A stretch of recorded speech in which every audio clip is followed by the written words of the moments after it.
Olá,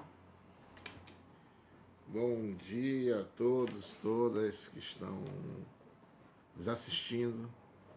Estamos começando mais uma revista semanal, APNB, da Associação de Pesquisadores Negros e Negras da Bahia. A pesquisa, ou melhor, a associação é uma instituição, né, que trabalha com professores de universidades públicas e privadas. Então, são professores da UFBA, da UFRB, da UESC, da UESB,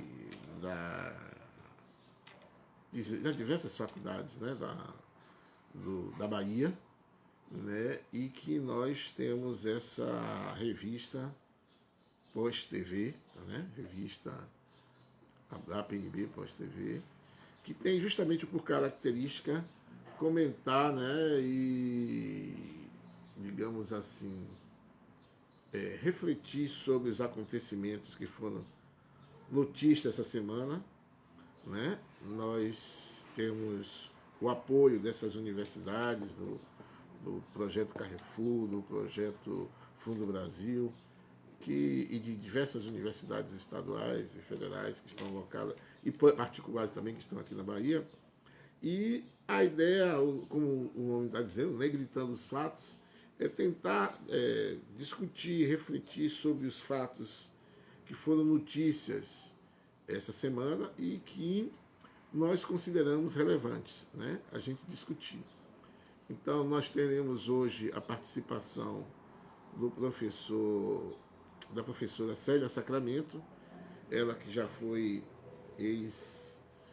vice-prefeita da capital, da cidade de Salvador.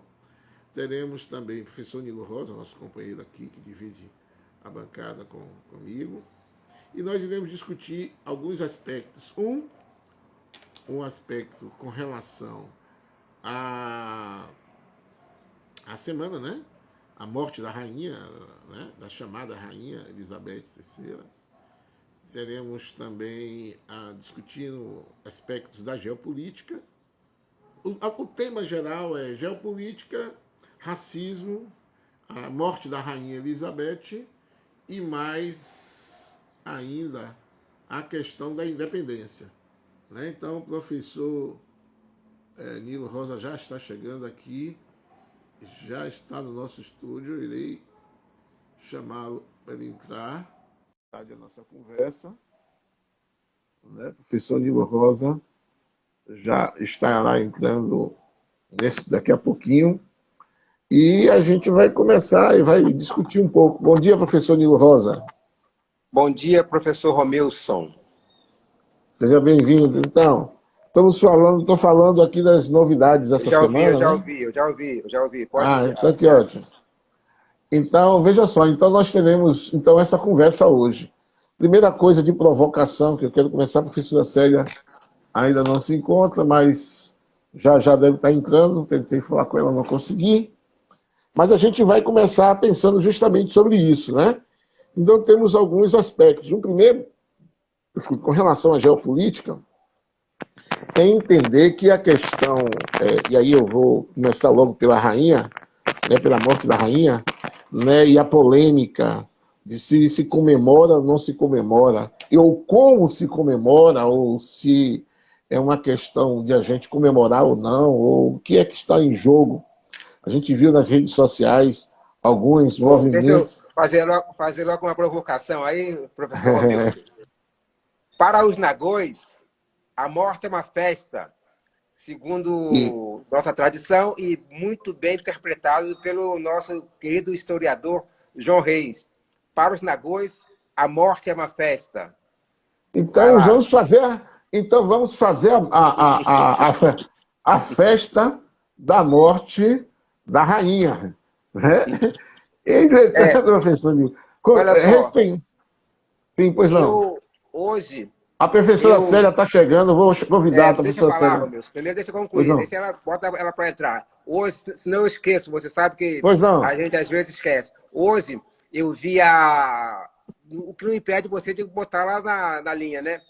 Hoje eu estava vendo a transmissão... Professora Célia, a senhora já chegou. Só um motivo, professor Nilo. Professora Célia, a senhora já está na sala, viu? É porque ela não está... Aí, esse professor.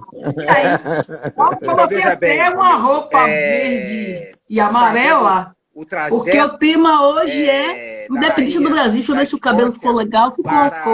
E para aí, bom Edimburgo, dia! Como é que né? vai, professor A TV Romilson? Globo, Como a é que TV vai, Globo, Os professor dois Nilo estão Rosa? falando... Tudo bem? Tudo bom. Os dois estão eu tô- falando ao mesmo tempo. Os dois estão falando ao mesmo tempo. Professor Nilo, professora Célia, sejam bem-vindos.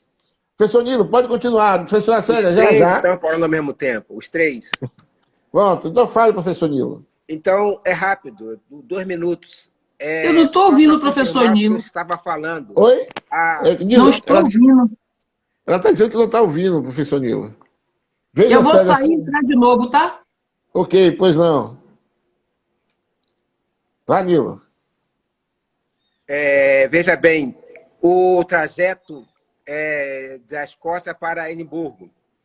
E o jornalista da TV Globo estava dizendo que o povo da Escócia estava feliz, comemorando.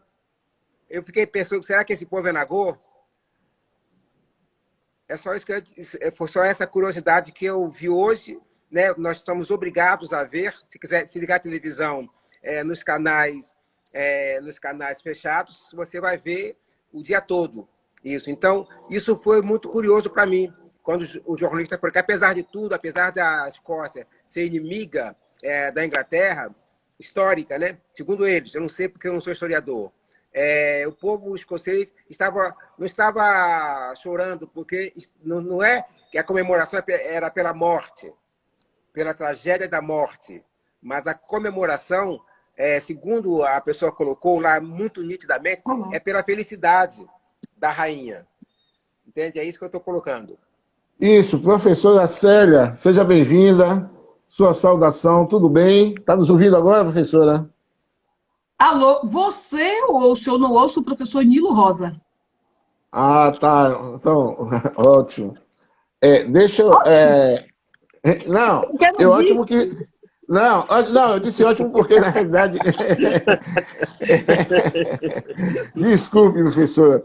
É porque eu estava fazendo duas coisas aqui ao mesmo tempo, tentando ver se conserta um pouco a imagem aqui, e aí respondi uma coisa que era de outra coisa. Mas Olha, tudo bom. a minha imagem, Ótimo. a minha imagem não dá para consertar, não. Se você quiser botar olhos azuis, assim, entendeu? Algo que dê Então, uma entrada. a senhora continua sem ouvir, professora? Não, você eu estou ouvindo bem. Agora, professor Nilo, não. Não ouço o professor Nilo. Parece que só tem eu e você aqui. Não sei o que está vendo. Mas você está vendo o professor Nilo? Não estou vendo também. Eu não estou vendo a professora A câmera Célia. dele não aparece aqui. Oxe, não tem algum problema. Ele está me vendo, está me ouvindo? Não, você tá vendo ela, Nilo? Não, não.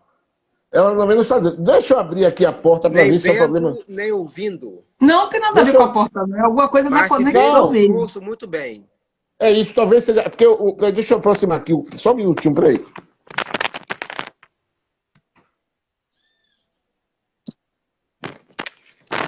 É porque o modem, né, tá com a porta fechada, não sei se foi Agora, isso. Melhorou agora? Melhorou? quando eu fechei a minha câmera, aí o professor Nilo apareceu. Estou vendo ele. Está me vendo, professor Nilo? Não, professor, eu estou vendo o seu retratinho e uma sombra com a sua imagem no fundo. É Mas isso. estou lhe ouvindo muito Agora, bem. Ah, agora sim. Perfeito, professor. Perfeito.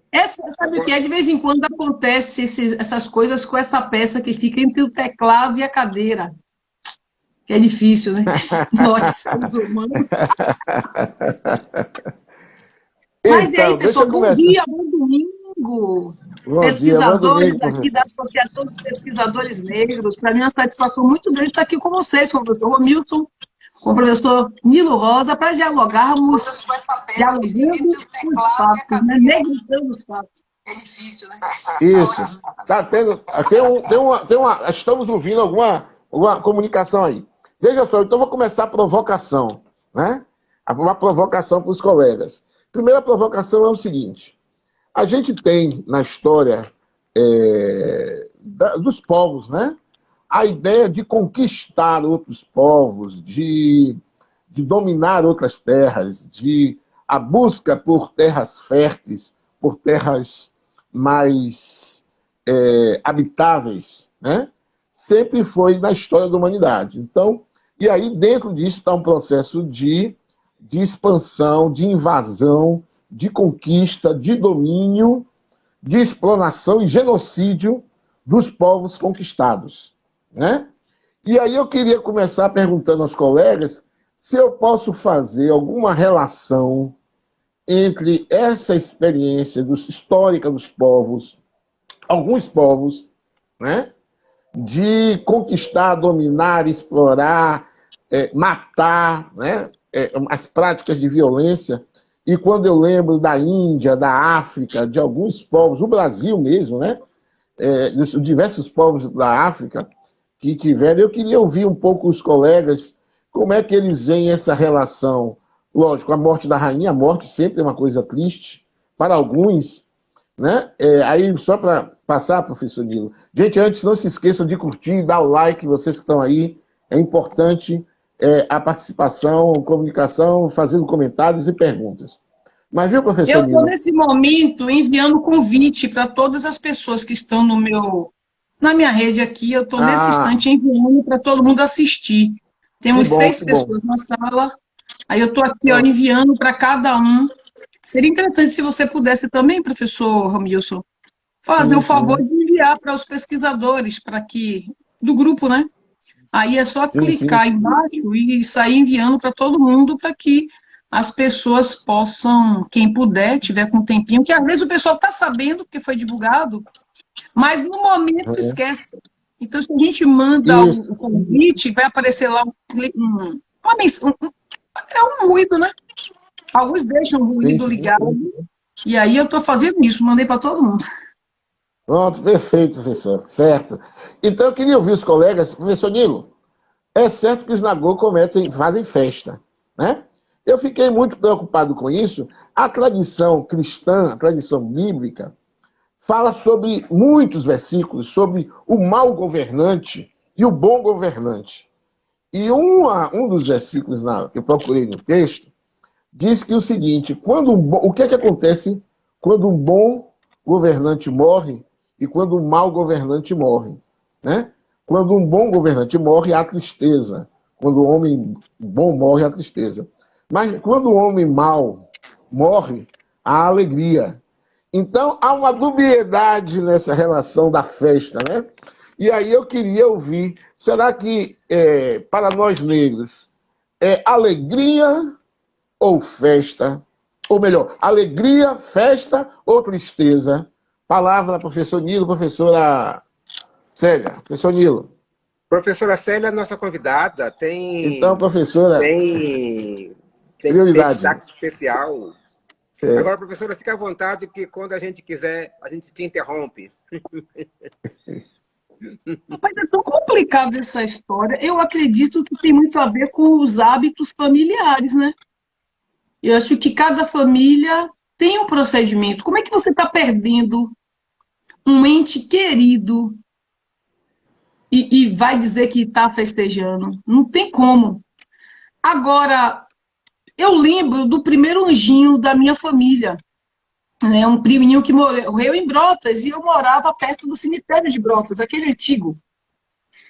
E era uma criança, então todo mundo ficou velando ali, triste e tal. Depois todo mundo saiu cantando e levou. Muito tempo depois, eu fui para um sepultamento também, antes, o velório, de uma pessoa mais antiga, que tinha morrido à noite. E aí todo mundo fica ali velando o corpo, só que naquele ato de velar o corpo, rola um negócio de biritinho, né?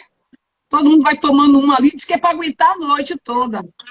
E aí rola alguns comem alguma coisa, a birita é sagrada. E aí o pessoal começa a falar sobre a pessoa. E aí cada um lembra, olha, eu não esqueço aquele fato, aí um dá risada, o outro também, o outro lembra outro fato, tal. Aí às vezes o vizinho está lá, sabendo que tá atual, a pessoa deve estar com fome, leva a comida. E aí terminou se transformando numa festa. Então, tipo assim, não é que é uma festa programada, é que ela terminou acontecendo. Eu lembro bem de um dos sepultamentos mais emblemáticos que eu já participei da minha vida, aqui em Salvador. Não vou, agora eu vou sair da família e vou falar de Mãe Estela de Oxóssi. Mãe Estela estava morando em Nazaré das Farinhas e quando ela veio a óbito, ela estava lá e os filhos de santo dela quiseram trazer ela para cá e ter um conflito, enfim. Mas eu fui para lá, para Nazaré das Farinhas, para participar do sepultamento. Só que quando eu cheguei lá, que o pessoal tinha velado o corpo, do Instituto tal, quando eu cheguei, o pessoal já tinha conseguido trazer o corpo, então eu estava na contramão da história. Quando eu cheguei, o pessoal já estava no ferry-boat para fazer. Olha, gente, imagina. E aí, todas as coisas, assim. Aí, no outro dia, quando foi fazer o enterro, foi também o falecimento de uma pessoa muito querida também, mãe de santo, que foi a Ialorixá, a mãe Terezinha, lá de Paripe. Eu disse, meu Deus, e o pior é que eu já tinha colocado nas redes sociais que eu ia para o enterro de uma Estela ontem, o enterro não aconteceu, vai ser hoje e agora, no mesmo horário, o enterro de mãe Terezinha. Eu Porque disse não estava... se eu disser que eu vou de novo para o negócio do da enterro, Rainha da Inglaterra, eu vou entrar na Rainha. porque não estava transmitido pela Globo, Célia, senão você não se perdia. Pois é. Mas resultado, eu disse que eu vou fazer o seguinte, eu vou chegar cedinho no enterro de Mãe Terezinha lá em Paripe e depois eu me mando para o de Mãe Estela, porque deve demorar, tal, todo é marcado para 10 horas. E aí fui para o de Paripe. Rapaz, o que aconteceu? No meio do caminho, aquela caravana de carros entrando no cemitério de Paripe, ele apertadinho, um carro quebrou. Um carro grande, tipo a Hilux, quebrou, e aí travou tudo esse banco, não era para ir. Larguei o carro pelo caminho, entrei lá, ainda fiz uma saudação, né?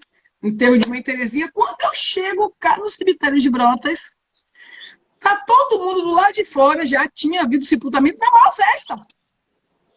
Tá ali na frente do Jardim da Saudade, todo mundo bebendo, tal, não sei o quê, não sei o quê. Eu disse, não tem jeito, não, João Reis tem razão. Aqui na Bahia, a morte é uma festa. Então, a festa ela termina se realizando porque as pessoas que estão ali fazendo sua homenagem àquele momento da pessoa que está fazendo o seu ritual de passagem, lembra com muito saudosismo, com muita alegria. Eu tive, agora voltando, falando, né, do enterro da rainha. Eu estive, professor Romilson, lá na Inglaterra, né? Eu visitei o Palácio de Gotthard e tive a oportunidade de conhecer toda aquela estrutura, o que representa essa realeza para eles. Primeiro, financeiramente, né? Economicamente é muito bom eles terem toda essa estrutura que eles têm ali. Então, para a Inglaterra, muita gente do mundo inteiro vai para lá para conhecer toda aquela estrutura, todo aquele aparato da realeza. E ela realmente era uma pessoa que, sempre que necessário, ela estava para conversar, para dialogar com os súditos, né, criando as estratégias que foram se modificando em função do tempo. Chegou até ser através das redes sociais, ela tinha uma equipe que se comunicava através das redes sociais, então ela ficou acompanhando as demandas. Mas vejam vocês que numa última reportagem que passou aqui essa semana, com o advento da visita da rainha na década, no final dos anos 80, eu tinha 1 ano de idade, nem morava em Salvador, 68, ela veio aqui visitar, e foi exatamente na época em que nós estávamos vivendo as agruras do regime militar, onde não existia comunicação, e salve, salve, as amigas entrando aqui, a professora Dorenildes está aqui conosco, a Adicélia, quem mais? Emily, nossa, quanta gente boa. Valeu, pessoal. Obrigada por vocês estarem aqui conosco nessa manhã, né? Estamos aqui na Associação dos Pesquisadores Negros, sob a presidência do professor Romilson e o professor Nilo Rosa, que também já foi presidente da Associação dos Pesquisadores Negros. Estamos falando, né, gritando os fatos sobre a morte da rainha, como é que nós percebemos, que foi a pergunta do professor Romilson, né, como é que nós percebemos a morte, né, para nós, enquanto afrodescendentes, né, como é o ritual desse momento de passagem, e o professor Nilo chegou a comentar um pouco que, segundo o professor João Reis, e as pesquisas dele relatam que para nós a morte é uma festa, mas tem algumas coisas bem emblemáticas, eu estou comentando, que termina ficando, não é que é uma festa, ela termina se tornando uma festa, porque é o último momento que as pessoas juntas terminam se reunindo para falar, e falar das coisas boas que vivenciaram com aquela pessoa que está indo se encontrar, né, com o Criador do Universo. Então, é esse o meu entendimento. Então, sendo a rainha, o que ela representou, uma pessoa que viveu 97 anos para a realeza, dentro daqueles rituais, tendo, inclusive, visitado a Bahia em 68, ela veio aqui. E eu não sei se muitos de vocês sabem, nós temos, inclusive, no cemitério dos ingleses aqui. Eu tive a oportunidade, inclusive, de, enquanto vice-prefeito da cidade de Salvador, apresentar os estudantes que tinham participado do projeto Brasil Sem Fronteira, né, que iam, tanto os estudantes que tinham acabado de serem contemplados com bolsa, quanto os que estavam chegando. Então, eu fiz esse ritual de comemoração com eles, né, agradecendo, porque eles iam representar o Brasil no mundo. Então, os ingleses aqui na Bahia, eles têm uma participação muito forte, eles têm um cemitério, tem muitos terrenos, muitas áreas, muitos negócios. Então, a coisa é bem a relação dos ingleses com a Bahia. Eu também tive a oportunidade de apresentar uma palestra, professor Romilson, lá para o cônsul, né, o cônsul inglês. Ele esteve aqui, visitou lá no gabinete, eu apresentei a cidade para ele, né, mostrei. E uma coisa, professor Romilson, me chamou muita atenção nesse entendimento sobre essa relação Brasil-Bahia com os ingleses, né, já que nós somos a cidade mais negra fora da África. Uma coisa me chamou a atenção. Eu morei no subúrbio ferroviário há muito tempo, dos 14 aos 19, aos 21. Né? Então, são quase 7 anos, morei no subúrbio. E frequentei muito a estação do trem. E, pasmem, quando eu fui visitar Londres pela primeira vez, eu estive lá já 3 vezes, eu fiquei surpresa, porque eu notei, essa estrutura das estações daqui são muito parecidas com a nossa estação daqui do subúrbio. Logo depois eu fui visitar Moçambique, reservadas as devidas proporções, porque é menor a estrutura, um pouquinho menor do que a nossa, mas uma só que eu conheci, na cidade de Maputo, em Moçambique, também a mesma estrutura arquitetônica. Aí eu fui fazer essa relação, né? A influência arquitetônica, pelo menos na parte das vias terrestres, direcionada ao trânsito férreo. Então, assim, os ingleses eles têm uma influência muito grande, mas nós não somos influenciados no processo da passagem da morte pelos rituais deles. Nós seguimos os nossos rituais, que é estarmos nas cerimônias fúnebres, falando, comentando sobre aquele que passou. E se rolar uma biritinha, tem a galera que bebe mesmo, porque está ali velando o corpo. Se alguém serviu uma refeição, também é bem-vinda, porque o pessoal está ali comentando, falando, até chegar o momento do sepultamento. É assim que eu percebo. Agora, veja só, eu queria provocar mais uma coisa que a professora falou aí. Memória. Memória é uma questão muito cara para nós negros, né? E a nossa memória de colonização, das diversas colonizações, né, cria a gente um conflito. Eu, particularmente, tenho dificuldade com a palavra rei, rainha, né, e governo, governante. Gosto da palavra Estado, mas tenho um problema com isso, porque eu entendo que todo aquele que está num espaço de poder, um espaço de governo, né, representando o Estado, mesmo que seja a rainha, que é um Estado mais de forma diferente do presidencialismo, você tem um valor simbólico e você tem uma ação política na busca pela equidade social, pela igualdade racial. E os governos nunca foram muito bons, os governos, né, para o processo colonial na África, na Índia. A Inglaterra fez atrocidades com a Índia, com a China, no Canadá, com os nativos canadenses.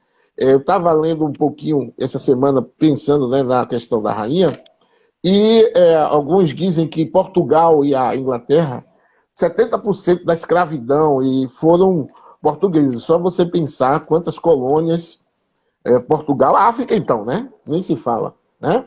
Lendo como é que Nelson Mandela, eu vi uma interpretação assim bem delicada, dizendo que Nelson Mandela tratava Elizabeth pelo nome, Elizabeth, né? E ela tratava ele pelo nome, né?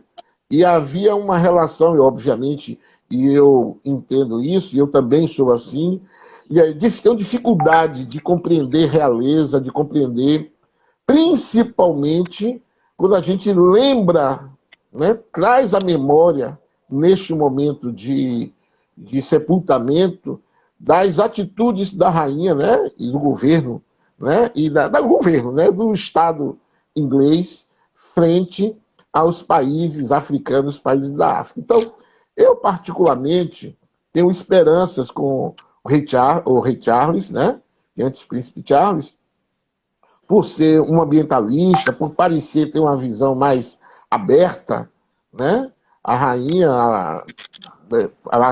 teve mais tempo no seu reinado, e eu acho que contribuiu pouco, né, para a emancipação dos povos africanos. Então, o sentimento que eu tenho, pensando no processo de colonização, na escravidão, né, o que os ingleses, e ela como representante, como símbolo do Estado inglês, como símbolo da população inglesa, lógico que eu tenho que separar o que é o governante do que é o povo, né?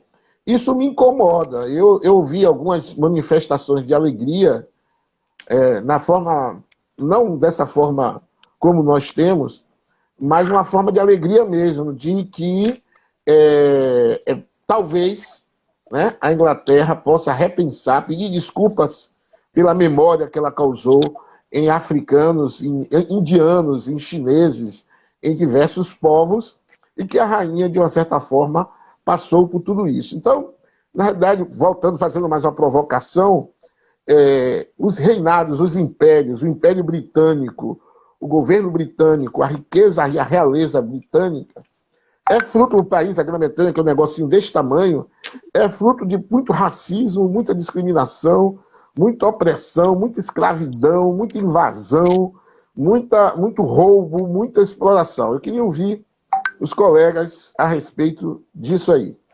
Professor Romilson, Pois não. respondendo a sua pergunta, a morte é uma festa para os nagôs. A morte é sempre uma tristeza para alguém que vai. O que acontece é que nós, nagôs, a gente entende que a morte é uma passagem.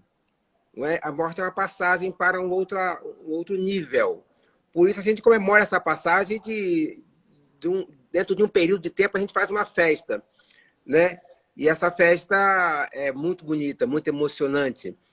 Mas às vezes triste. Tem a parte triste das comemorações, tem a parte alegre mesmo da festa mesmo, da bebida, daquela coisa. Mas no caso da Rainha Elizabeth II, né, o povo que a venera provavelmente está triste e alegre ao mesmo tempo. Triste porque ela morreu, se foi, era uma pessoa... E alegre porque ela fez na passagem. Eles devem ter alguns traços também de nagô. Mas o que eu queria destacar nessa sua provocação é que é como uma mensagem que eu tenho recebido que diz assim: a neutralidade é uma cumplicidade com o mal. Né? E todos os comentários que eu tenho ouvido a respeito da rainha é que ela teve a capacidade de ser neutra, né, durante os seus 70 anos de reinado. Né? Ela foi neutra, então ela foi cúmplice. Se é válida essa mensagem popular que a gente está recebendo. Evidentemente, eu estou vendo aqui na internet os países que a Inglaterra colonizou até o final do século passado. E nessa relação aqui não está o maior, que é a Índia, né? Não está as Ilhas Malvinas, que a Inglaterra domina até hoje. Não está aquele estreito ali entre a Espanha e a França, não sei. É o Gibraltar. E o que Batar? a Inglaterra não devolve a Espanha. Né? Como está tudo estão entre eles, é suportável. Então, as suas palavras foram importantes. Mas não vai ser a morte da rainha que vai fazer com que a Inglaterra peça perdão. A Europa jamais vai pedir perdão pelos crimes que ela cometeu e pelos crimes que ela comete. Cometeu e comete. Ao contrário, o presidente Emmanuel Macron, que é um presidente moderno, tentou algumas vezes falar em crime contra a humanidade. Ele foi violentamente repelido pela direita e pela esquerda francesa. Né? Para a Europa e como diz Chico, para a dona dos mares, porque Chico Buarque tem uma música lindíssima que diz que os ingleses pensam que são os donos dos mares. Para eles fizeram um bem à humanidade. Né? Eles levaram uma civilização para a humanidade. Né? Eles encontraram a barbárie e levaram a civilização. Né? Sem contar que, evidentemente, a Primeira e a Segunda Guerra e a Terceira Guerra, que já começa na Europa agora, é uma síntese do que é colonização europeia. Então, a Inglaterra jamais vai fazer o pedir culpa por causa da morte da rainha, a Europa jamais vai se redimir, porque tem uma coisa maior. É a dominação cultural que essa cultura que nos chega através da Europa impõe ao mundo. É a cultura da discriminação, é a cultura da violência contra o outro. Então, para a gente, para mim, pesquisador negro da APNB, o que me faz refletir hoje com a passagem da rainha é exatamente esse passado colonial que a Europa nos impõe até hoje. Eu vi também aqui que a Inglaterra tem o maior diamante do mundo roubado da África do Sul. Você acha, por acaso, que a Inglaterra vai devolver o diamante? Você entra nos museus europeus, nós todos aqui já conhecemos museus europeus, a riqueza, os bilhões. Agora mesmo a França, nessa modernidade do Emmanuel Macron, está simplesmente devolvendo algumas coisas importantíssimas. Mas deveria... O obelisco... Né? O obelisco é africano, está lá na Champs-Élysées, a avenida mais linda do mundo, depois da Avenida Paulista, né? Dizem que né? Então, assim, eu vejo a passagem da Rainha Elizabeth como um momento de nós refletirmos, não eles não vão refletir. Eles não vão refletir, porque, na verdade, eles acham que a dominação excludente, desumana, né? Quantas centenas de culturas os europeus extinguiram, né? Da África até a América Latina. Não há o mínimo de reflexão. Se nós, ex-colonizados, e se nossos antepassados escravizados não nos iluminarem para que nós façamos uma reflexão, se você reparar, nos países colonizados, como é que uma ilha totalmente dividida do ponto de vista geográfico, ali são 3 ou 4 países. A gente fala Inglaterra, mas a Inglaterra é um país. A Escócia é outro país, o país de Gales é outro país, a Irlanda do Norte. Pode dominar tantos países na África, na Ásia. Eles apresentavam uma unidade, esses 4 países, até hoje representam. E nós, lá na África, eu quero falar da África, não quero falar da Ásia, que eu não conheço nada, nós somos extremamente divididos. Divididos do ponto de vista ideológico, eles são unidos. Eles têm o que eu chamo de um mito fundador.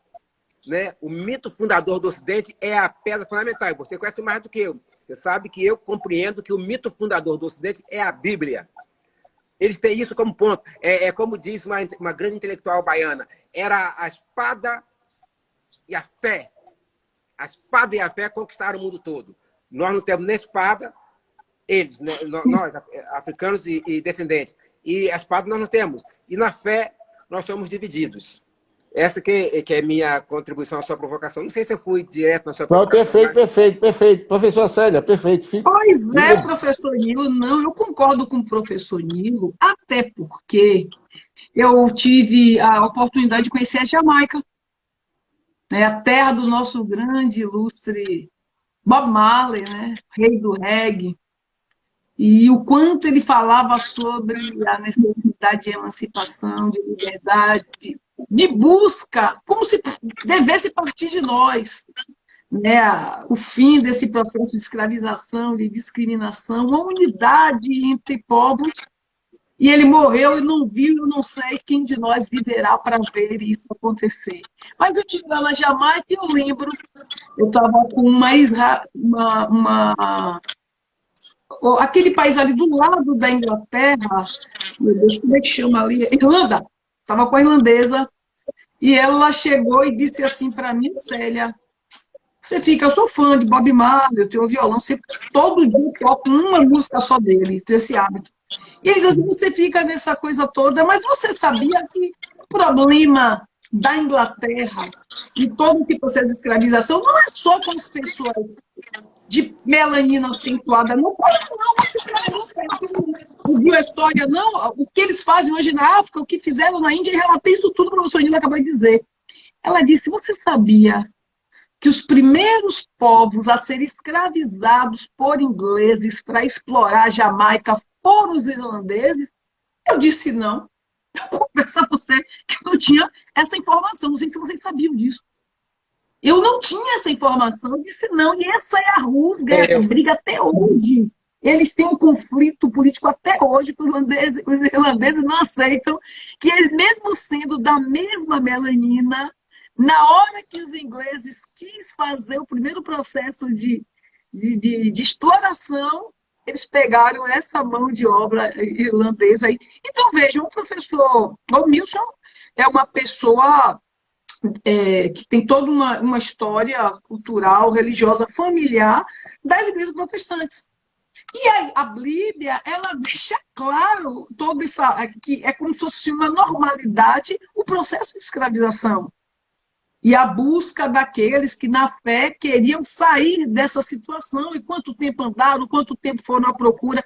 Então, a escravidão sempre existiu no mundo inteiro. O que nós estamos falando agora é especificamente de uma escolha. Foi escolhido um modelo de escravização. Isso não está escrito, mas está claro para nós todos, descendentes de africanos, que essa escolha está a partir dali do pacto social. O contrato. Foi naquele contrato que discriminou a mulher, que definiu também que quem ia ser os escravizados seriam os de melanina acentuada. Os africanos, que estavam mais próximos estrategicamente para que eles pudessem levar tanto para os Estados Unidos como para a América, e os indianos, porque eles tinham todo aquele interesse. Então, assim, claro, o professor Nilo falou assim com muita propriedade. Agora, eles pedirem desculpa não resolve, eu nem quero essa desculpa. Nós precisamos mesmo de resultados reais, políticas, que viabilizem que todos esses consigam a verdadeira emancipação preconizada por Bob Marley e todos os outros. Então não adianta, ainda bem que ela já foi. Porque nem que ela, gente, nos últimos dias eu quero pedir desculpa, não sei o quê, todo mundo manda ela para algum lugar. Então foi bom que ninguém mandou, ela foi para o lugar que ela deveria ir normalmente. Porque nós não queremos isso, nós queremos políticas públicas efetivas. Isso necessita de um reolhar no racismo estrutural, que ele é internacional, ele faz parte de um projeto político construído pelos ingleses e todos os outros da Europa, mas eles são a cerne. O professor Emílio Rosa tem razão. Esse é o nosso problema. Nós não conseguimos nos unir. Eu lembro de uma vez conversando com o professor Emílio Rosa, ele disse, poxa, nós aqui em Salvador, vamos trazer para nós, eu gosto muito de pensar com o professor Milton Santos, né? O local e o global. Então, vamos aqui para Salvador, nós vivemos como tribos. Não é possível, é o grupinho da APNB, é o grupinho do ILE, é o grupinho do MALE, é o grupinho... Sabe? E quando é que a gente consegue... Né? E eles descobriram isso. É uma coisa do psicológico nosso. que eles descobriram e eles mexem nesse aspecto. Eles entram exatamente, é aí que eles nos pegam. Vejam, eu fui vice-prefeita em Salvador. E o que aconteceu quando eu estava na condição de vice-prefeita? Como é que pode aí, ó, tá lá, participando, né, da direita, não sei o que, eu disse, mas quando o Lula fez todo o conchavo político para ser presidente a primeira vez, agora está aí, né, com o arqui-inimigo, pode. É estratégia, eles são brancos, eles se entendem. Mas nós negros, se for uma mulher negra, então, quando toma uma decisão política, vem todo mundo para cima e aproveitam as vaidades. Então, esse é o nosso problema. É uma coisa mesmo de vaidade. São tantas as questões. Ontem eu estava assistindo um vídeo no YouTube do professor Silvio Almeida, o principal pesquisador hoje sobre o racismo estruturante. E ele falava um pouco exatamente sobre essas questões. Ele disse o seguinte, entre tantas outras coisas. Ou nós fazemos um rumar unidos para essa nova perspectiva política que está para acontecer, que queremos que seja o governo Lula, para a participação efetiva no Ministério da Economia, né, no Ministério das Ciências, da Tecnologia, onde nós vamos poder construir políticas públicas para a gente, que é isso que nós queremos, no plano nacional e internacional. Né, oportunidade para o nosso povo sair e pesquisar e crescer. Aqui na Bahia nós temos uma universidade ali, ó, que está sofrendo porque o governo federal não libera recursos para sobreviver. 50% africanos que falam língua portuguesa, 50% brasileiros que falam língua portuguesa estão lá. Mas cadê os investimentos em tecnologia, em inteligência artificial, que estamos nessa era para que nós consigamos a verdadeira emancipação? Cadê as bolsas de pesquisa? Então, a nossa questão é só isso. Tá fácil de resolver, gente. Vocês querem mesmo reparar? Desculpa, nós não queremos não, porque não vai resolver. Sim, efetivamente, quanto é que vem mesmo? Quanto é que vai entrar aqui no nosso caixa, internacionalmente, o orçamento do Brasil, direcionado para o nosso povo, investir na juventude? Qual o espaço que nós vamos ter nas universidades aí de todo mundo? Eu tive a oportunidade de conhecer Hong Kong. Hong Kong não é China.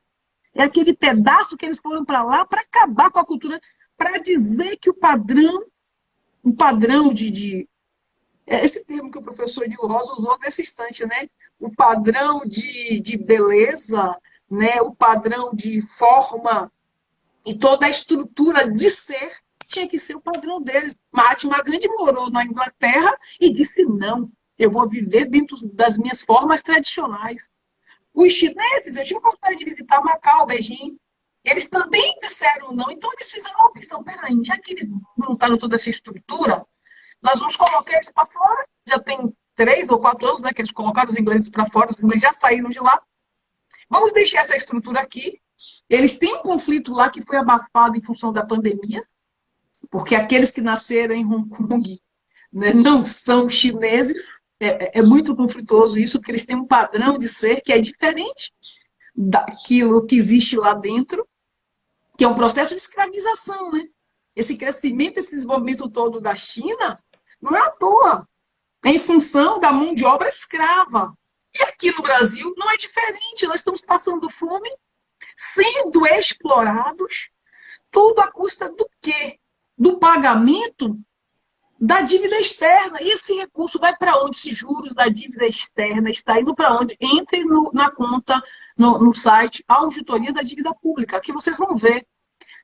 Tipo, 3% para a educação e 70% vai para pagamento de juros externos, direto para os cofres da Inglaterra. Então, abra mão desse dinheiro aí. Pronto, para começar, professor Nilo Rosa, eu tenho uma solução. Abra mão dessa dívida que vocês dizem que a gente tem, que nunca incluímos, nunca conseguimos pagar. Abra mão disso aí, que já está tudo resolvido. Deixa eu fazer um comentário. Se houver o reconhecimento de fato desse débito que eles têm conosco, então pronto, eu faço o seguinte, apaguem esse débito que está aí contabilizado, que ninguém audita. Eu sou auditor, sou do Rosa também. Quero ser convidada para auditar essas contas, aqui pelo menos nós definamos uma data para finalizar esse pagamento absurdo. pelo menos vai estudar, não querem abrir mão do dinheiro todo, não. Então, tipo Vamos assim, ó, fazer... vocês vão pagar esse valor, vamos congelar até tal data. Acabou, mas se livrar. Nós somos ricos, nós temos recursos, nós temos condições, nós somos inteligentes. Agora, não aguentamos mais sermos explorados. Essa é a realidade. Olha, professora, vamos fazer uma live, professor Romilson, só para discutir essa história da dívida pública. Porque, professora, eu tenho uma profunda discordância com esse ponto de vista. Enquanto capitalismo que nós estamos, nós pedimos dinheiro emprestado e agora temos que pagar. Ponto. Eu não sou contra. Se as contas estão certas, se as contas estão erradas, é outro debate que nós não vamos pagar. O que eu queria... E eu acho que isso depende... Eu quero ser rápido, eu queria só tocar nesse ponto, porque nós já discutimos esse ponto aqui, já comentamos e o professor Romilson ficou de fazer um debate a esse ponto. A dívida pública. Próxima live. Aí, das dívidas públicas, de suspender as dívidas públicas, de auditar as dívidas públicas. Só nesse ponto aí nesse ponto há uma suspender eu sou contra, mas que pelo menos haja uma auditoria e se defina qual é o valor, a gente quita e acabou. Vocês vão ver outro país renascer. Cadê que a Inglaterra, cadê que a rainha, antes de morrer, não disse assim, gente, vocês estão, para mim não precisam pagar mais nada não, então não, paguem só até tal data. Vamos fazer Não, eles querem ficar no mundo o tempo todo, eles vivem disso, de nos explorar, de explorar os africanos, de explorar os indígenas, nós temos que dar um basta nisso. Não sou contra calote. Não sou contra. Não, eu sou. Desculpe, sou contra. Sou contra. Sou contra o calote. Mas nós não podemos ficar com essa dívida. Olha, professora, a questão não é eu não concordo com essa questão. Na minha opinião, a sua linha de raciocínio, eu concordo com a sua linha de raciocínio inicial, entendendo que a questão está em nós, na nossa divisão. E a nossa divisão decorre do fato de que nós temos uma linha de análise teórica eurocêntrica. A nossa linha de análise teórica é eurocêntrica. Só para ser rápido, professor Romilson, eu estava discutindo dentro do meu grupo de Zap, dos pesquisadores negros, e alguém disse assim, nós temos que tomar essas organizações que estão dominadas por brancos. Mas as organizações, professora e professor Romilson, elas estão dominadas por brancos, embora, no caso da Bahia, sempre foram dominadas por negros, mas a ideologia eurocêntrica significa que e somente que, em todo momento, quem vai hegemonizar essa ideologia e vai determinar políticas públicas, e vai determinar as políticas públicas, e vai determinar quem ocupa os cargos políticos, serão homens brancos. Homens brancos. Não é porque a maioria seja de branco. No caso específico do Brasil, eu vou tirar só alguns países do extremo sul do país. Porque de Santa Catarina para cima, nós somos maioria esmagadora, negros e pardos. Maioria esmagadora, nós somos 54%. Imagine se você tira Rio Grande do Sul, Santa Catarina e Paraná. Joga de São Paulo para cima.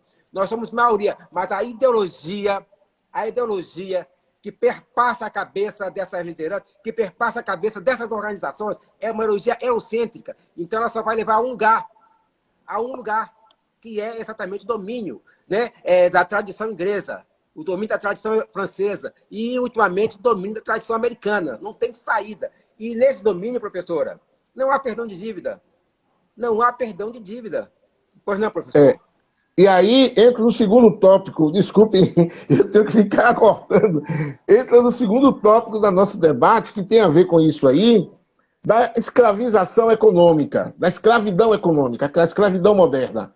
A servidão moderna parece que utiliza como seu modus operandi o racismo.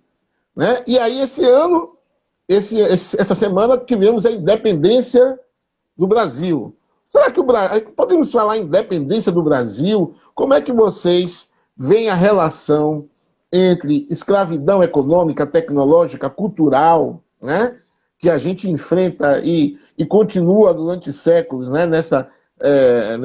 nesse modelo, nessa geopolítica, onde o poder, tem cor e tem lugar. Né? O poder sai de um determinado lugar, de um determinado gênero, de uma determinada cor, de uma determinada religião e de um determinado lugar específico no globo. Né? Será que a gente pode falar de independência, 7 de setembro, né? Dia da independência, a palhaçada que tivemos no Brasil, né? E ao desrespeito a uma data cívica tão importante, que deveria ser tão importante, e a importância da Bahia, inclusive, que teve nesse processo de independência. Aí eu queria ver como que é que os professores percebem ou veem essa relação racismo, independência, escravidão econômica, cultural, social, tecnológica e tal. Eu queria ouvir de vocês se a gente pode falar que o Brasil é independente. Podemos falar da independência do Brasil? Professora, com a palavra, professor. Olá, professor. Pois é, eu particularmente não tenho dúvida nenhuma que apenas houve uma mudança da forma. Eles construíram uma teoria para continuar mantendo todos nós, não só brasileiros e os outros colonizados também, como reféns. Então, por quê? Porque como ter independência, como se dizer independente, se nós sequer conseguimos nos comunicar com os outros? Nós somos um país de um grande contingente geográfico, falando língua portuguesa, e a segunda língua nossa é o espanhol. A segunda língua oficial. Todos aqui da fronteira falam espanhol, mas a segunda língua é inglês. Os americanos e canadenses falam inglês e francês, a segunda língua é o espanhol, ou seja, nós somos os únicos no mundo excluídos do processo de comunicação. Aí já começa um ponto que inviabiliza a nossa condição de independência. Não temos acesso às tecnologias, mas nós temos as riquezas. Eu visitei Caetité e as pesquisas, os pesquisadores me mostraram aqui, a professora Célia, 36 anomalias. Eu disse, bom, mas não é só urânio que está explorando aqui, tem urânio, mas além do urânio que está sendo explorado, vendido por R$10 e volta, nós compramos 1000% mais caro, depois que eles passam pelo processo de beneficiamento no Canadá e na China. Então, quer dizer, como falar em independência? Só houve uma mudança da forma, uma mudança sistemática pensada. E, poxa, se eles foram capazes de construir um modelo e reconstruir, toda hora eles vão revendo. Peraí, vamos ajustar aqui. E por baixo, ou por cima disso tudo, está o racismo estruturante. O racismo estruturante, com essa discussão que a Carla Cotirene expandiu bastante, mas é uma discussão antiga desse processo transversal de toda a condição, né, que nos leva a essa condição de exclusão socio-racial, é que permite que nós nunca sejamos independentes. E eu vi um exemplo disso quando o professor David Carter, lá da Inglaterra, da London University, ele esteve aqui. E ele veio apresentar um mini curso na USP. E tinha alguns baianos, e o pessoal convidou ele, não estava na programação, ele foi passar 3 meses aqui, dando um curso lá na USP. Aí os professores daqui da Bahia, nossa forma acolhedora, né, convidaram ele, poxa, apresenta um pouco desse mini curso lá na Bahia, na UFBA e na UFES. Ele veio. E aí, pessoal, eu sou professora dessas 2 instituições, fiz parte do grupo que os convidou, mas participei. E aí, quando ele começou a apresentar o mini curso, tal, ele é advogado, sociólogo e contador. Ele falou por que o crescimento do Brasil a partir do trabalho que os bandeirantes falaram. Eu disse, peraí, onde é que esse cara está estudando o Brasil? Começar a falar do Brasil a partir dos bandeirantes e o processo de disseminação total da população nativa que estava aqui, ele começa... eu não vou nem ficar nesse minicurso, mas fiquei. A gente tem que ouvir, né? É como ler Paulo Freire, né? Você lê o primeiro, dá vontade de não ler o resto. Aí minha sobrinha disse, pô, minha tia, mas não tem jeito, né? Tem que ler do poder do ódio. Tem coisa que a gente tem que fazer do poder do ódio. Eu disse, vou continuar assistindo. E aí disse, você precisa entender que a história do Brasil não começa aí. Então, professor, para dizer que eu tenho muito claro que nós não somos, muito pelo contrário, houve uma mudança de estratégia, não somos independentes ainda, estamos muito longe de vir a sê-lo, principalmente desse governo fascista que está aí, né, que fortaleceu toda essa estrutura de não independência. Estamos muito longe de chegarmos a essa condição. E que tudo passa, na minha opinião, pelo entendimento de que nós precisamos de crescimento na discussão educacional. Contar a verdadeira história, ter acesso às tecnologias, né, ter acesso à informação. Se nós não conseguirmos isso, se nós não falarmos e termos o conhecimento da verdadeira história, daí a importância da live passada, que falamos, né, da necessidade de discussão, né, da legislação, que coloca, né, em todas as esferas, em todos os momentos escolares, a discussão relacionada à cultura afro, né, e também indígena. Se nós não falarmos e contarmos a verdadeira história, nós nunca vamos para lugar nenhum. Porque mesmo os que chegam de fora têm uma visão diferente. Eu passei um ano nos Estados Unidos, na Auburn University, e trabalhei com a cadeira Cultura e Diversidade, lá mostrando o Brasil. E eu gosto, quando eu vou falar do Brasil, eu faço assim, coloco minha verde musgo, amarelo, tal, vou toda, né, para falar do Brasil, falo das belezas do Brasil, falo do povo brasileiro e foco na Bahia. Quer conhecer o Brasil? Não é ficar ali por São Paulo, né, aquele eixo ali, não. Venham para cá, para a Bahia, né, onde tudo começou, a primeira capital do Brasil, né, e mostro as nossas, mas também mostro nossas diferenças sociais, né? Trago de novo Milton Santos e mostro aqui, ó, o retrato do Brasil, isso aqui, um país que convive com essas diferenças, né, sociais, com um processo de exploração desde sempre. Desde sempre. E não muda, só há uma mudança da forma. E nós estamos sob esse efeito.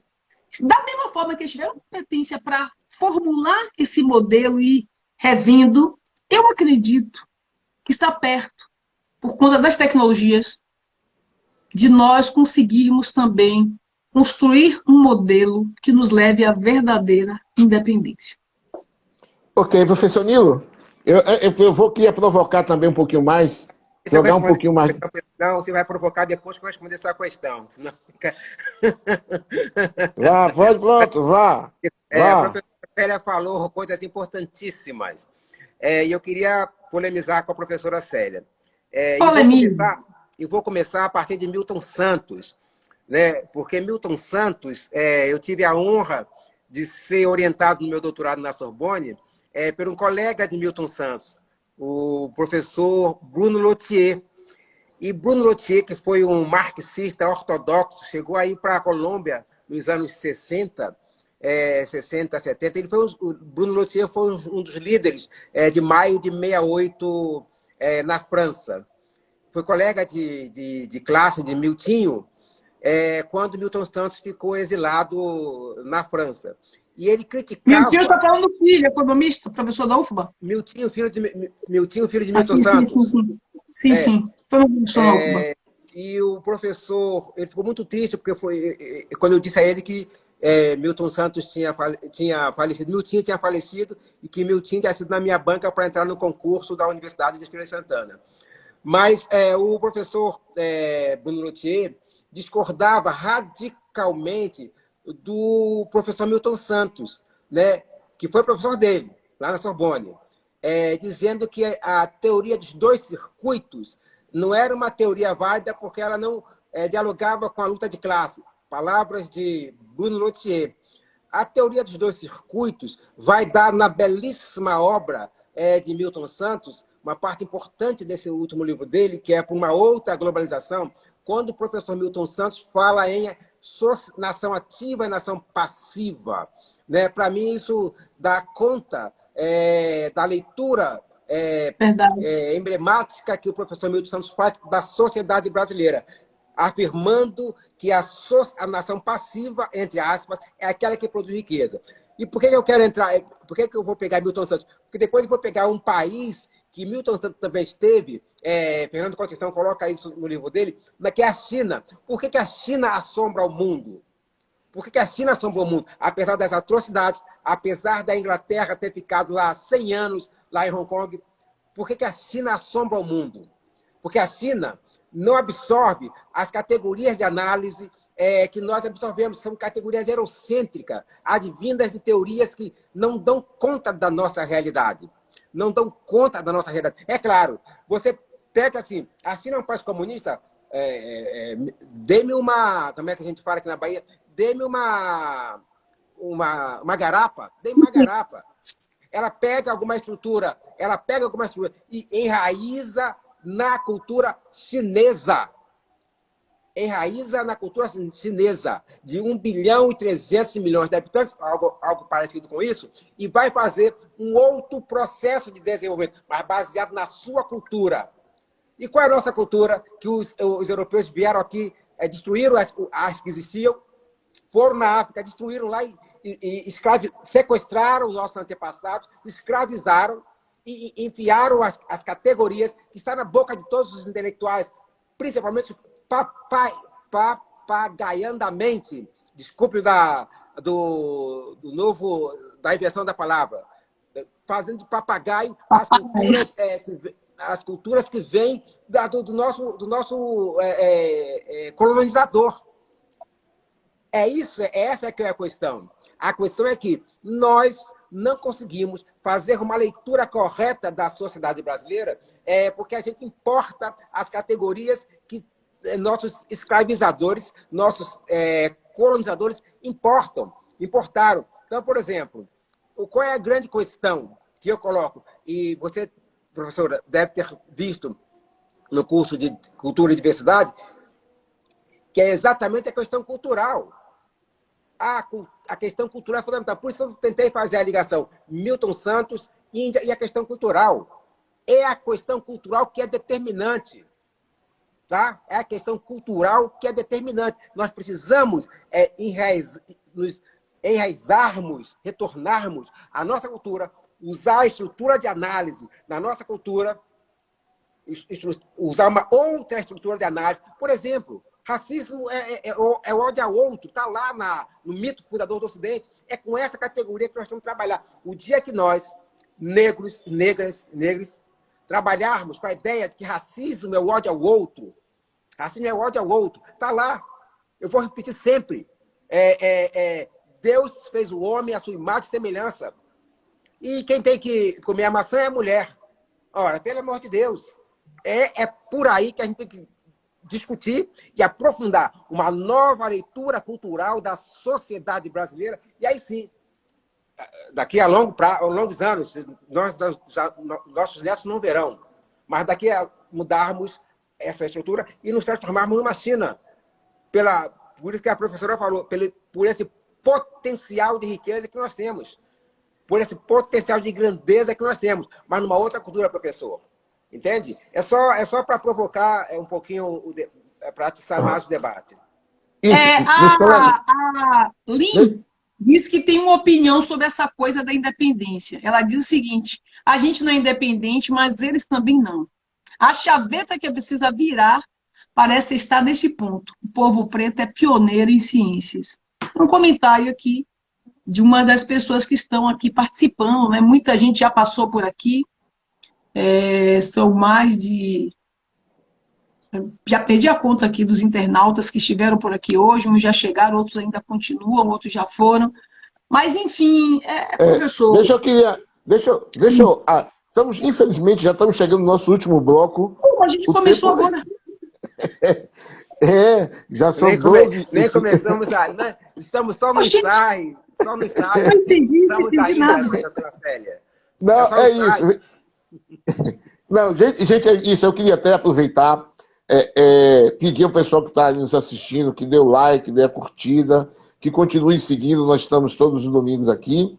E lembrando que esse a Negritando os Fatos é uma atividade, uma revista semanal, né, que trabalha com política, também pensa que esse espaço seja um espaço de formação política, na medida em que a gente faz reflexão crítica, mas também é um momento de estamos ensaiando e testando essa modalidade. Na realidade, a ideia é a gente ter uma programação mais extensa e mais profissional, por enquanto, nós estamos testando, né, esse modelo, vendo a receptividade, por isso que a gente sempre fala para as pessoas curtirem, comentarem, para a gente ir aperfeiçoando o modelo e o formato. No primeiro momento, a gente pensou que 1 hora desse para dar conta, né, de pelo menos sinalizar. E olha que eu nem falo, hein?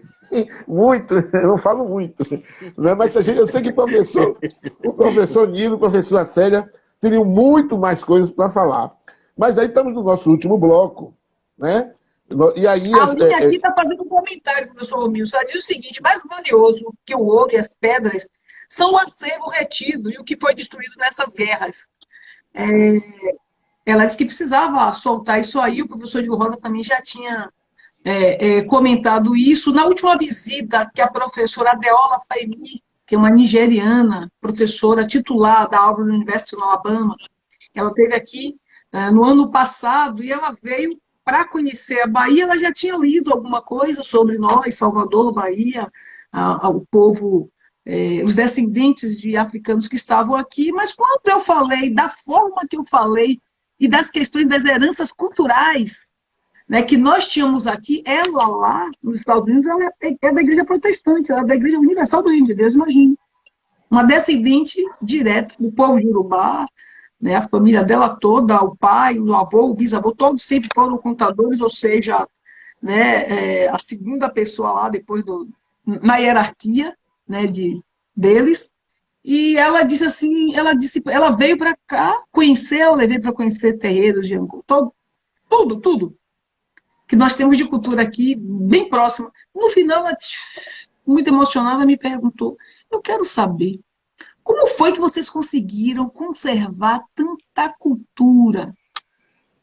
E aí eu fui explicando, né? Porque sempre estavam chegando, a escravidão já tinha acabado 100 anos lá nos Estados Unidos, mas a gente continuou aqui fazendo as escondidas. Aí mostrei o mercado modelo, que tem aquele caminho subterrâneo para eles estarem ainda importando escravizados, e esses que chegavam iam, né, íamos realimentando-nos da nossa cultura. Sempre fomos em busca de sermos quem somos, de sabermos quem somos, apesar de toda a lavagem cerebral que as comunicações de tanta coisa fazem conosco, mas nós ficamos ali na resistência, não é fácil. E agora, recente, ela trouxe os seus familiares da Nigéria para cá, para ver tudo isso, porque eu encontro muitos africanos nos Estados Unidos e em outros países, mas que não têm não veem, não conseguem enxergar o valor deles mesmos.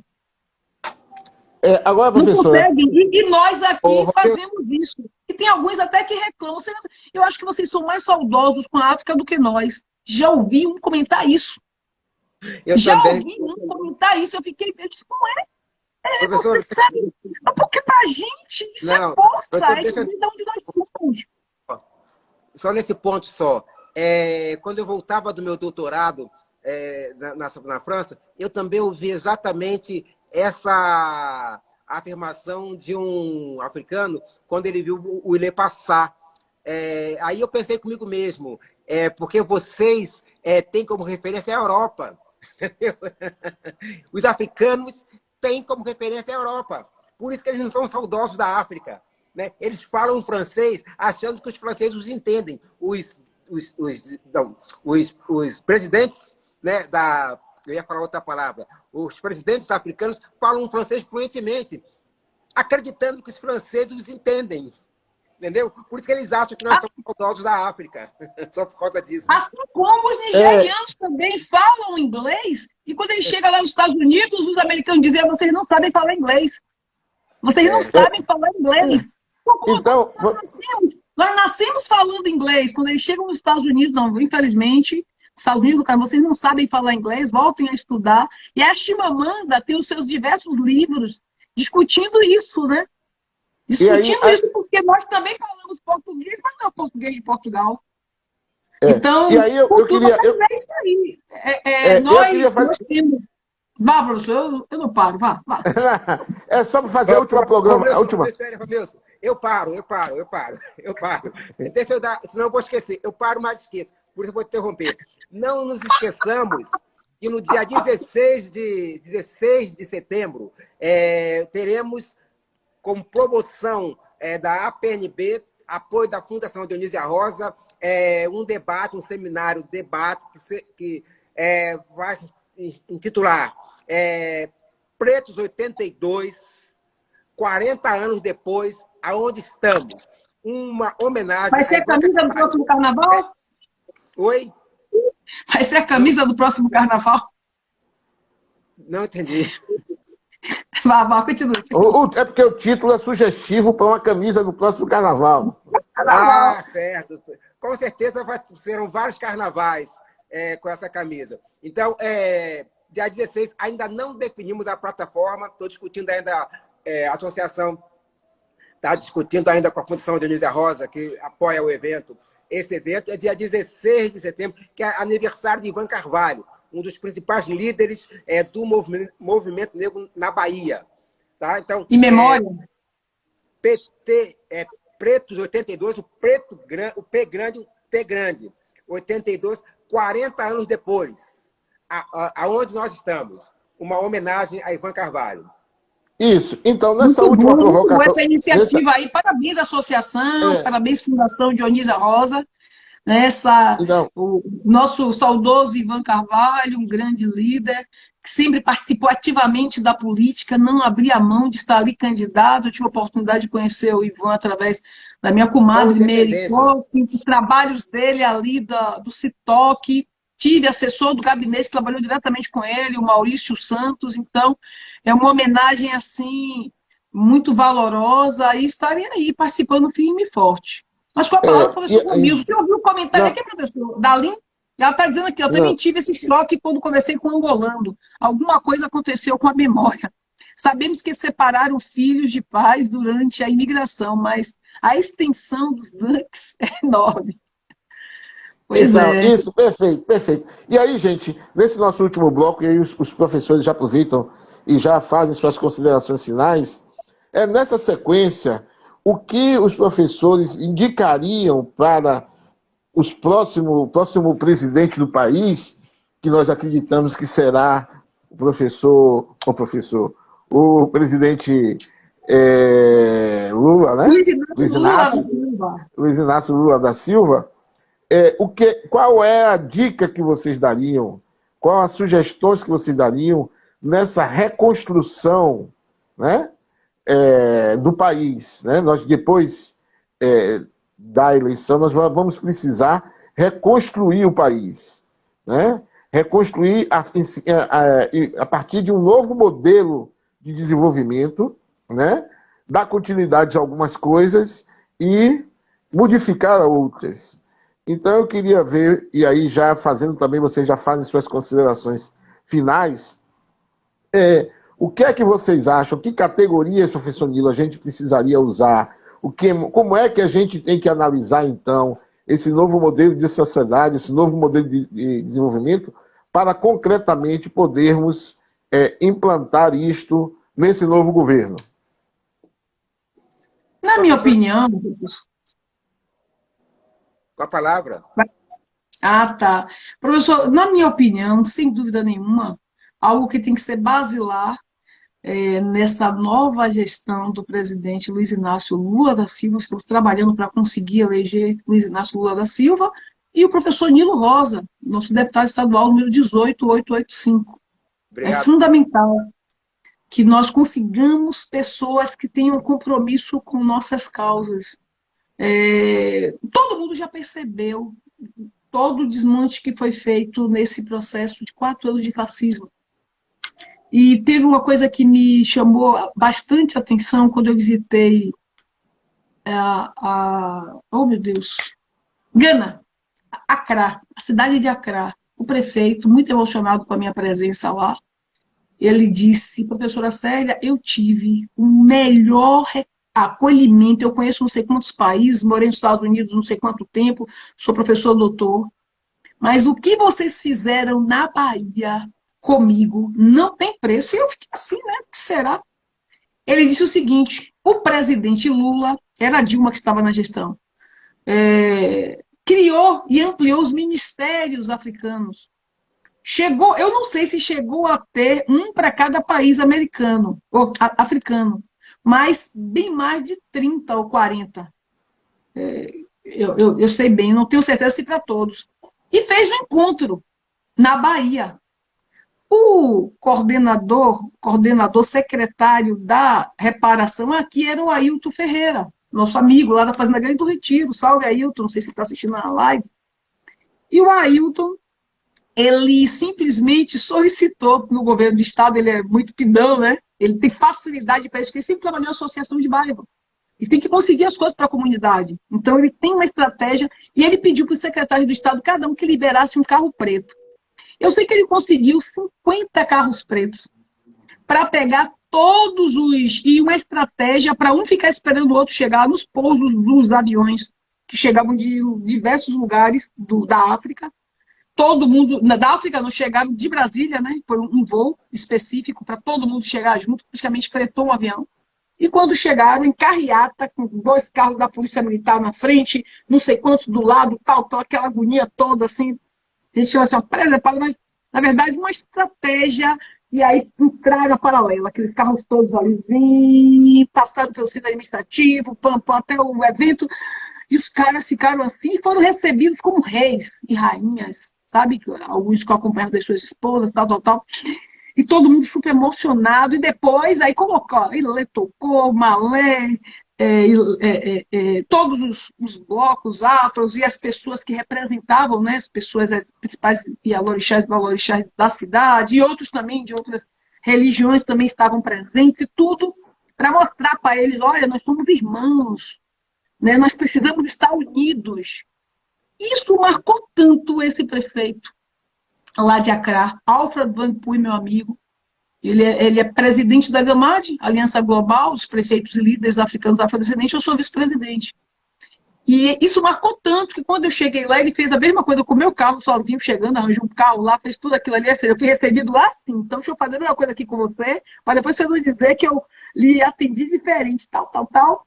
E depois ele fez uma apresentação cultural que ele disse que nunca tinha feito. Ele disse que quando fazia eventos lá, ele colocava as comidas da Europa, né? Toda aquela estrutura, mas aqui na Bahia não. Nós mostramos acarajé, ele, meu Deus, isso é acará daqui nosso. Né? Aí servimos a barulho, ele, pô, isso aqui é o nosso momói, né? Como o nigeriano fala. Ele fez a mesma coisa, ele disse, aí despertou. Então, respondendo a sua pergunta, professor, no meu entendimento, nós precisamos fortalecer os laços, não só com a África, como os países daqui, né, da nossa América. Nós precisamos criar uma estratégia para nos unir. Porque nós já mostramos o que podemos fazer, e não é à toa que a Força Internacional se uniu para colocar esse governo fascista que está aí. Não é à toa. Isso que foi possível fazer, de conseguir ajudar, como muitos países africanos foram ajudados, e muitos daqui da América do Sul e da América Central foram ajudados pelo Brasil, isso estremeceu o mundo. Porque nós queremos também relações internacionais que são importantes e fundamentais. O que nós não queremos e não fizemos foi essa relação de exploração, de escravização. Isso foi o que nós não fizemos. E é isso que nos valoriza internacionalmente. É isso que faz com que o presidente Lula, mesmo sem status de estar presidente, que presidente ele vai ser até morrer, ou até após morte, porque é assim o cargo, mas ele tem portas abertas em qualquer país que ele deseja estar, diferente do governo fascista que está aí. Então, eu não tenho dúvida nenhuma que nós precisamos entender, acabar com essa história que nós não estamos qualificados. Nós estamos qualificados, afrodescendentes, pretos e negros e negras. Estamos qualificados para participar do governo e precisamos estar no governo para construir as políticas públicas.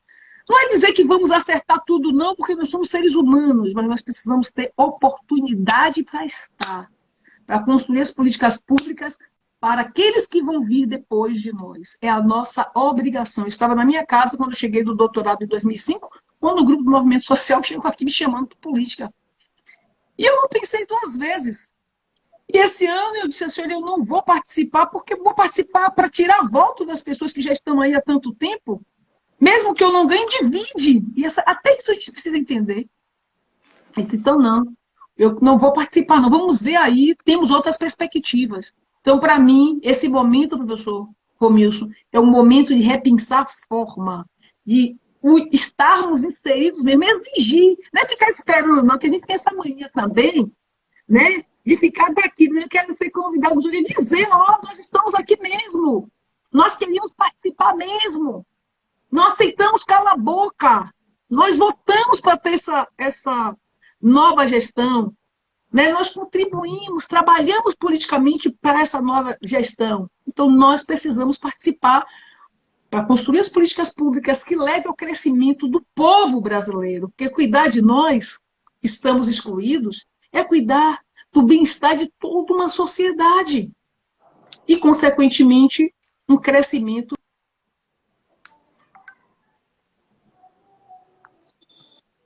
Muito Obrigada, professor Romilson. Estou à disposição sempre que chamada aí para contribuir. Agradeço aos internautas que estão conosco. E, mais uma vez, relembro, por favor, pegue o material, divulguem com seus amigos. Professor Nilo Rosa, nosso deputado estadual 18885, não esqueçam disso, vamos trabalhar para eleger os nossos candidatos que têm compromisso. O professor Nilo Rosa está na luta há muito tempo, sempre apoiou candidatos, conseguiu fazer o deputado federal que nós precisávamos, construímos políticas públicas e a luta continua. É assim. Outros vão vir depois de nós. E a luta continua. Não podemos desistir. Valeu, pessoal. Bom domingo. Um beijo. Professora Célia. Obrigado, Radial. Nilo Rosa. Minha opinião. Eu acho a sugestão que eu dou para o presidente Lula, para o nosso futuro presidente, e como disse a professora Célia, presidente até morrer e após a morte, é que ele entenda e que sua equipe entenda quais foram as razões do nosso atraso de chegarmos a um momento de termos um governo racista no Planalto Central. Qual foi as consequências, os motivos que levaram a isso, a esse retrocesso, a partir daquela pequena abertura dada pelos militares, né, com o governo de FHC, a sociedade brasileira vinha passando lentamente para um processo de abertura, um processo de democratização, que estava no seu início. O processo de democratização. Né? Lula radicaliza nesse processo, através das cotas, através das políticas afirmativas, através de um conjunto de políticas sociais que vão fazer com que haja um processo de democratização, um começo, quero frisar bem isso, um começo de processo de democratização e com a luta contra o nosso pior mal, o racismo. Esse processo vai avançando com Lula, com Dilma, continua avançando e os racistas se preparam para a reação. O golpe, a Dilma foi um jab, e a prisão de Lula, uma tentativa de nocaute. Mas o cara reagiu. Né? O cara reagiu, foi para as cordas, fez como aquela luta de Mohamed Ali lá na África do Sul. Magnífica luta. Aquela luta deveria ser um exemplo de como se luta contra a polícia. Mohamed guardou as forças dele. Parecia que ele estava nas cordas, que ele ia. E com um direto, ele encerrou, ele retornou pela terceira vez ao trono de melhor lutador e melhor estrategista. Lula foi lá, nas cordas, se defendeu nas cordas e agora ele volta. Vai ser um jab só. É provável que seja no primeiro turno. Apesar de ainda, aqueles que elegeram o racista que está no poder, ainda resistirem com suas formas específicas a cada um, hein? O racista que está no poder, ele não é fruto de nenhum mito. Ele é fruto da conjugação de várias forças racistas que estão agindo ainda na sombra. Então, se Lula e a equipe de Lula tiverem consciência de que foi o avanço do processo de democratização que só é possível com o combate contra o racismo. Não há outra solução. Não há outra solução. Tá bom? Se a equipe de Lula compreenderem que esse foi o motivo que fez com que nós chegássemos à barbárie que estamos hoje vivendo, de um sujeito que chega num evento cívico nacional e faz afirmações e canta coisas em louvor a ele mesmo, coisas de baixo nível. Se ele compreender isso, e se der continuidade mais radical a esse processo, que é o processo de libertação do povo negro, a luta contra o racismo. A luta contra o racismo não é o fim do racismo. Racismo é o ódio ao outro. Significa que ele não vai acabar. Ele tem se você quiser uma data histórica, 2000 anos. Se você quiser uma data simbólica histórica. Não é isso? Então, veja bem. Nossa, se você atrelar 2000 anos, você vai lembrar, você vai dizer que é desde que Cristo nasceu. Ô, professora Célia, eu costumo dizer que esse racismo aí, ele é... Não, é porque eu costumo dizer que o racismo ele nasce com Rousseau ali no contrato social, até por conta das suas interseccionalidades. Né? A raça, a etnia, a classe social, bem, a capacidade física, a localização geográfica. Dentro da minha então, as leitura... interseccionalidades é que terminam bagunçando tudo. Dentro da minha leitura, a Bíblia é o mito fundador do Ocidente. É claro que a Bíblia não é um livro que alguém se sentou para escrever. A Bíblia é o recolho de tradições históricas que tem talvez 3.000 anos, mas o mundo tem 300 milhões de anos. Então, a síntese é naquele momento, é o recolho das tradições que vai propor, não tem nada a ver com Jesus Cristo. Eu sou cristão, não tem nada a ver com Jesus Cristo. Tem a ver com o mito fundador, né? Que Jesus Cristo vem bem depois do mito fundador. Bem depois. Jesus Cristo vem na linha de sucessão, para quem lê a Bíblia, Jesus chega lá embaixo. Começa lá quando Deus criou o homem à sua imagem e semelhança. E a gente pode, se o professor Milson quiser, que ele é expert nesse assunto, fazer uma live só a esse respeito. Mas eu quero dizer que os males que nos afligem e que Lula pode, que a minha contribuição a Lula é compreender o racismo enquanto ódio ao outro, parece-me que não é nessa linha que nós vamos, né? Que o racismo é o ódio ao outro e que a solução da sociedade brasileira só se dará se houver um combate constante e ininterrupto à construção da liberdade. E essa só é possível com o combate ao racismo. Porque o racismo é, antes de tudo, uma restrição à liberdade. Mas essa restrição à liberdade, ela decorre do ódio ao outro. Do ódio ao outro. Essa é a questão. Então, essa é a saída, professor. Pois é, e acabou de entrar aqui, está conosco o nosso candidato a deputado federal, Jorge X. Salve, Jorge X, lá pelo PSOL. Deputado federal, é isso aí, pessoal. Vamos votar certo. As eleições estão chegando, passaram aqui mais de 50 pessoas, horário de meio-dia, todo mundo com fome, muitas pessoas já foram embora, alguns estão entrando agora. E é isso aí, professor Romilson. Eu concordo com o professor Nilo Rosa. Essa é a missão do presidente Lula. E é uma missão nada fácil. Mas nós estamos aqui para colaborar, né, professor Nilo? Com certeza absoluta, professora. Desde criança, né? A professora, gente, antes da adolescência, já estava na luta. Estamos chegando agora ensinando aos outros. A filhota que vai ser doutora muito recentemente. É isso, professora. Pois é. Gente, então, colegas, eu queria agradecer mais uma vez, né? Na realidade, não precisa agradecer, porque também vocês são da associação, então, na realidade, vocês também são parte disso, né? Mas, por questão de formalidade, de delicadeza, eu queria agradecer, né, a professora Nilo, a professora Célia, né, a todos que estão aí nos assistindo, pedindo aos colegas, né, mas também a todos que passaram por aqui, que não esqueçam de curtir, de transmitir, de dar o like, de continuar com a gente, né? De continuar nessa luta. A minha contribuição é para que a gente possa eleger Lula no primeiro turno, quem aí pensa em votar em Ciro ou em outro candidato qualquer. Vamos ver se a gente começa nessa campanha, né, para que a gente consiga eleger no primeiro turno logo, para ter mais paz. É preciso, né, sentir o risco do que é ir para o segundo turno, né? Ir para o segundo turno é aumentar a tensão, do país. Eu acho que as pessoas, nós precisaríamos pensar nisso. O segundo turno está arriscado, né? Acirramento e o estímulo, né? À violência e aos conflitos. Então, eu queria agradecer, né? Dizer que vocês nos sigam lá no Instagram, né? @pesquisadoresnegros. Lembrando, dia 16, né?